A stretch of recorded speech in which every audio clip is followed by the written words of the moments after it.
সুপ্রিয় ভিউয়ার্স, আসসালামু আলাইকুম। আমি গত ভিডিওতে দেখিয়েছিলাম একটা মুরগি কুঠির আমি নিজে বানিয়েছি, সেই ভিডিওটা আমি দিয়েছিলাম।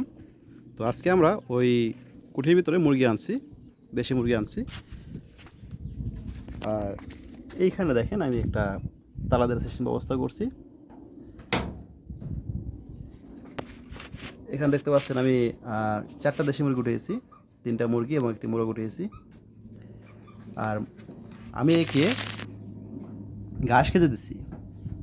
আসলে দেশি মুরগিকে ঘাস খেতে দেওয়া এটা কতটা যুক্তিসঙ্গত আমি জানি না। তো আপনার যারা অভিজ্ঞ আছে আমি একটু জানাবেন কাইন্ডলি। আর এটা যদি কোনো পরিবর্তন করার লাগে বা কোনো পরিবর্তন বা কোনো চেঞ্জ করলে যদি ভালো হয়, সেই বিষয়টা আমাকে জানাবেন, তাহলে আমি একটু উপকৃত হব।